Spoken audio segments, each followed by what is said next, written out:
Good morning. Welcome to the Simple Space.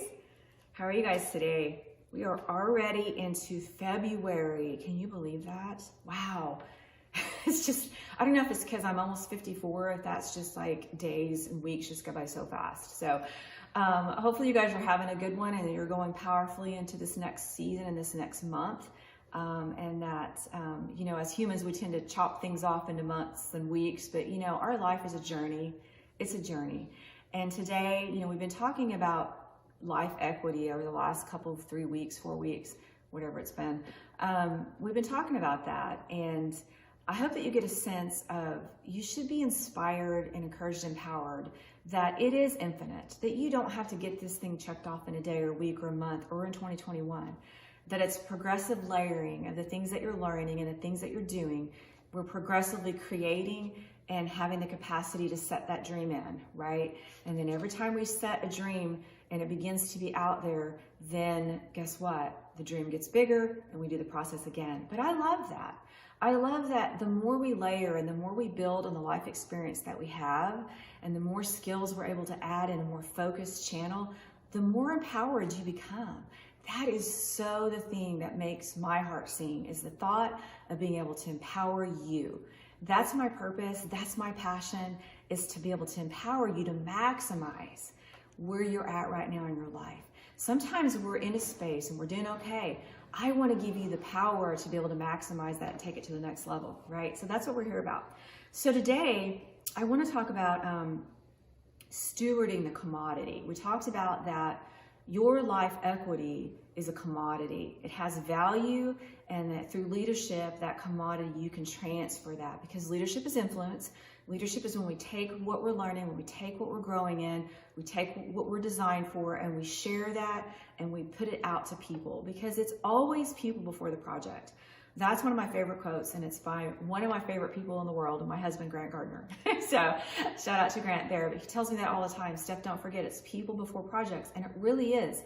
It's not about acquiring a skill so that you can check off the box. It's about acquiring a skill or not being scared to step into a dream because of people. People are what we're about, because that's what God cares about. He sent his son to die for people. He didn't send Jesus to die to check off a box of things that we do. That's the law. He sent Jesus to help us to live in a place of grace and love, right? That's what it is, and that involves people, because that's why he gave us grace, because we need grace to be with people. So, significance begins with you, but it's meant to be shared. That's a quote that C Maxwell says, and I love that.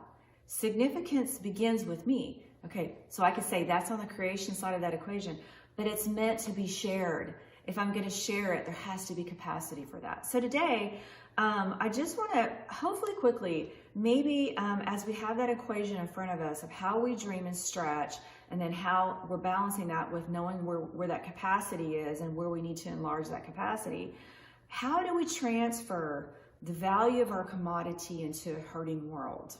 So if I have a dream and if I see where I need to add skills to better facilitate, helping people with that. Now what do I do with that, Stephanie? I have a balanced equation, but what do I do with it? Okay. So today I want to talk about that. I believe that there are 4 pieces to how this would be exported. Let's just say, how do I export my product? How do I take my commodity of value through leadership and give that to the community that is hurting? Okay, I believe number 1 is your message. Your message is your story. It does define who is attracted to you and what they're going to experience in your habitation. So, I talked a couple weeks ago, one of the things I said was that your habitation would be, as you're creating this space to welcome people into what your design is all about, who will you welcome? We talked about months ago, remember talking about attracting bees in your garden. What is it that attracts people to you? Your design and your impact is not going to be for everybody. What I do here is not going to be for everybody. There are plenty of people that are going to scroll through this and watch like 1 second and then pass over it. That's totally okay, because guess what? My design isn't for them to be attracted to, but there's somebody else out there that it is. So that's why we have to know who we are. And that's why, because I know who I am, that doesn't offend me. I don't go cry because every single human being that looks at my YouTube or Instagram is a big fan. I don't cry because of that. I welcome you into my habitation. But if you're not comfortable here, if it's not your style, that's okay. So your message, your story is what's going to help you define that. So how do I steward my message every day? Because if we're going to walk in this infinitely as a journey, we have to become in the habit of stewardship. Remember, stewardship is partnership. We did a whole lesson on that a few weeks or months ago. So stewardship every day, if I'm going to sit in my space with God and partner with Him, what does that look like? Well, it's continuing to write out and expand the imagination and the dreams that many times are going to flow from the storyline of your life. Use this to better identify and define your message and its relevance. I'm not talking about going and sitting through hours of therapy. Not that there's anything wrong with that. I'm just saying it's not, you don't have to do that to look back and reflect on the storyline of your life.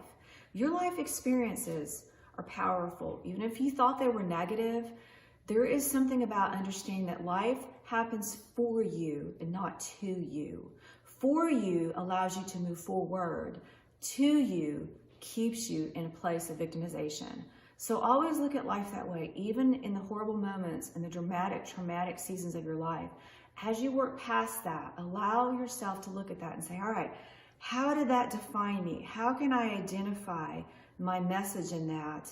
And how then can I use that to attract somebody that I could help in that same situation? Number 2, methodology. This is a pattern that's going to emerge of how you stretch and what works for you as you walk out what is within. Okay? Creation equals capacity. We're going to walk out what is within us. There's a methodology that's going to happen there. So what does that look like when I partner with God and steward that every day?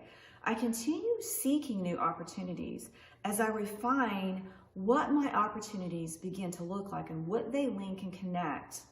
I have to find a way to map this out. So this is a little bit practical here. I understand that, and everybody might get stuck right here, but I'm just saying that there is methodology. And if you'll look at your life experience and you begin to see things, you'll understand the methodology of how it works for you. How I walk out what's inside of me is going to look totally different than how you do. I begin to understand the methodology of that in my life. So as I see that, I begin to be more focused on doing that over and over and over. The method then creates a process for me, okay? Methods create processes. And it doesn't have to be dictatorial. It doesn't have to be sterile. It's you. It's organic. Allow that methodology to come to the top. Number 3, platforms. So we're number 1 and 2 would link again to the left side of that equation of dreaming and of stretching. Number 3 is a platform. This is where people get scared because this is where the rubber meets the road. A platform is where your design, your commodity is exported. People are able to handle it. It's in public. This is where sitting in front of you on a YouTube channel is scary because now all of a sudden it's out there. Okay, it's out there. It is forever out there for people to criticize, for people to mock. That's what we think in our head. It's also out there forever for God to continue to create through it and to put His anointing on it. One of my prayers every time I sit in front of you guys and spend time with you is that I would open my mouth with wisdom and on my tongue would be the law of kindness, that I would speak words that would touch hearts. That's my prayer, and that keeps me in a space of not worrying about what somebody says. But there is that fear when you go public. Yeah, there it is. When a company goes public and becomes an IPO, there it is. There it is. It's real, okay? So your message consistently linked with your method will begin to present platforms for impact. You know, that's like a pretty good tongue twister there. Let me say it again. Your message, number 1, linked with your methodology, number 2, will begin to present platforms for impact. Will you step onto that platform? How do you steward that? By stepping onto the platform. You add and sharpen the skills. You begin to create that capacity that are going to be necessary for your impact to be imparted publicly. This is kind of an exciting stage. This is the leaf stage of a plant. If you think about a plant, there's a lot of growth that happens and a lot of life underneath that soil in that root system, right? That's the creation side. That's the message. That's the methodology. When that blade begins to pop through the surface and green leaves begin to show up, that's when everybody sees you. That's when people see what you're doing. That's when you're out there. So you're green, growing, and visible right here. So those 3 stages are things that we have a part of, right? We all want impact. We say, what do we really want? Nobody wants to say this. I don't believe anywhere that anybody says this.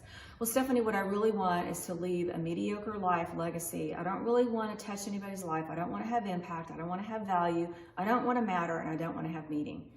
Just the opposite. Everybody says, I want to matter. I want to have meaning. I want my value to be recognizable, okay? When those things happen, that's called impact. That's what your design's for. It's for people to be impacted by the thing that God has put inside of you, okay?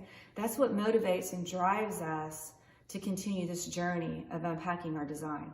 But can I tell you that the 4th part, being impactful and multiplying, the harvest, the fruit stage, you don't get to decide when that is, and you don't get to do that. One of my good friends, Greg and Julie Borman, say this, and it's so impactful to me. You've got to do the thing that's in front of you that you can do, that you can control, and you've got to leave the outcome to God. You've got to leave the outcome in God's hands. So just because I don't think I control the outcome doesn't give me an excuse not to do the work. If you're in a marriage right now, if you are in a relationship or a job, anything like that where you feel like you can't control the outcome because another person won't do their part, you take care of what you can do and leave the outcome to God. Leave the outcome and the impact to God. So remember that. We are responsible to develop the design imparted to us by God. He's responsible for the outcome. So what does this look like? How do I steward that?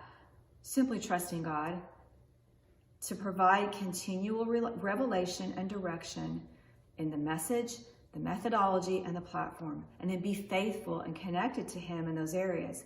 And then impact and multiplication are going to follow. And that's where the commodity of your individual value is going to increase and impact and become in demand. And people are going to seek you for that. People are going to be attracted to you for that. That's where the impact happens, all right? So how do we transfer the value of our commodity to a hurting world? Simply by every day stewarding our message, our methodology, and the platform. Our message, our methodology, and our platform. It's really simple. The simple space that you sit with every day with God is all you need to do. The outcome is in His hands. That journey is His part, okay?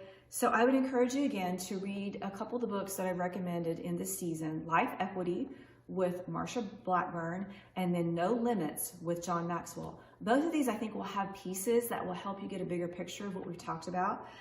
And as we close today, I hope that you will understand that your significance and your design does begin with you, but it has to be shared. It was created for you to share it. And that as you work through this, as you understand how to transfer in your leadership, in your influence, in your relationships, that your commodity, your product will be exported with impact, and that God's going to be able to multiply love and grace and inspiration and power in a hurting world. And I think we need that more now than ever. So let's do that together. Leave some comments, subscribe to this channel, hit the notification bell. Wish you guys a great week, and leave a comment below of maybe how one of these steps is where you're in right now and how you're doing that. Who have you impacted this week? Thank you so much. Love you guys. Have a good one.